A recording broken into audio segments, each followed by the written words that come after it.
Nawr, darllediad etholiadol gan Llafur Cymru. Am flynyddoedd, gwaith y Llywodraeth yng Nghymru oedd diogelu. Diogelu'r pethau pwysig, diogelu'r NHS, diogelu ein cymunedau, a diogelu'r gwasanaethau mae pobl yn dibynnu arnyn nhw bob dydd. Achos oedd Cymru yn gwynebu heriau enfawr. Blynyddoedd o doriadau gan San Steffan, Brexit yn tarfu ar yn economi ni, a pandemig byd-eang yn rhoi pwysau aruthrol ar ein gwasanaethau cyhoeddus. A drwy'r cyfan, wnaethon ni ddiogelu Cymru. Ond mae'r cyfnod i ni yn ddiwnawr yn wahanol.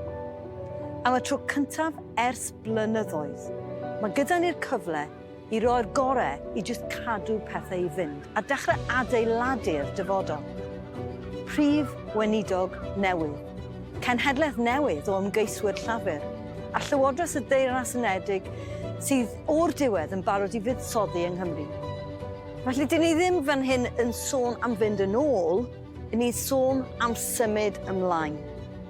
O ddal pethau at ei gilydd i adeiladu rhywbeth gwell. Mwy o swyddi, gwasanaethau cyhoeddus cryfach a sicrwydd go iawn i deuluoedd sy'n gweithio.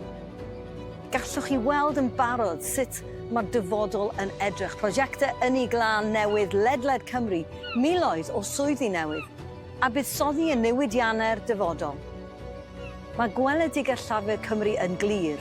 Cymru ynni annibynnol, yn ei glân yn cael ei cynhyrchu yma, gartref, biliau is i deuluoedd a swyddi da ym mhob rhan o'r wlad.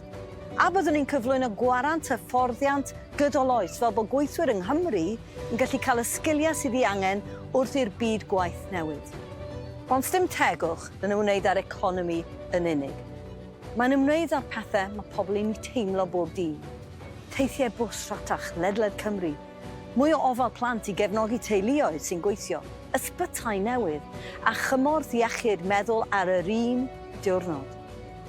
Mae'r etholiad hwn am beth sy'n digwydd nesaf, pwy sydd â'r profiad a'r cynllun i gyflawni dyfodol Cymru. Mae Cymru'n troi'r tudalen yn symud o ddiogelu'r hyn sydd gyda ni i adeiladu'r hyn sy'n dod nesaf. Pennod newydd i Gymru. Tegwch, chi'n gallu teimlo.